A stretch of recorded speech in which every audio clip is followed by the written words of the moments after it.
नमस्कार दोस्तों।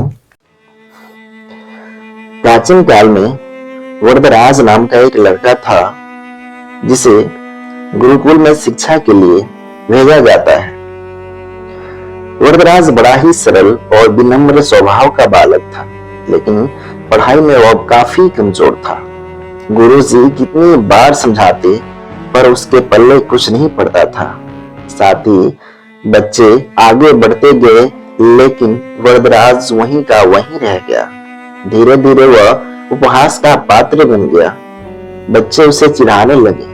आखिरकार गुरुजी ने निराश होकर कहा, बेटा वरदराज, मैंने हर संभव प्रयास कर लिया है, शायद विद्या तुम्हारे भाग्य में नहीं है। वह अब तुम घर लौट जाओ और अपने घर के कामों में माता पिता की मदद करो। वरदराज का दिल टूट गया। भारी मन से वह घर की ओर निकल पड़ा। दोपहर का समय था। तेज धूप में चलते चलते उसे प्यास लग गई। रास्ते में उसने कुछ महिलाओं को कुएं से पानी भरते देखा। वह उनके पास गया और पीने का पानी मांगा। जब पानी पीकर उसकी प्यास बुझी तो उसकी नजर कुएं के पास एक पत्थर पर पड़ी। उसने देखा कि पत्थर पर गहरे निशान बने हैं। उसने एक महिला से पूछा, यह निशान कैसे बने हैं? महिला मुस्कुराई और बोली, बेटा, यह निशान हमने नहीं बनाए, ये तो रोज रस्सी के आने जाने से खुद ब खुद बन गए हैं। यह सुनते ही वरदराज को जैसे कोई अलौकिक प्रेरणा मिली। उसने सोचा, जब एक नर्म सी रस्सी बार बार घिस कर कठोर पत्थर पर निशान बना सकती है, तो मैं निरंतर अभ्यास से विद्या क्यों नहीं सीख सकता? उसकी आंखों में एक नई चमक आ गई। वह फौरन गुरुकुल लौट आया और गुरुजी से विनती की और कहा, गुरुजी, मुझे एक और मौका दीजिए। अब मैं हर हाल में सीख कर दिखाऊंगा।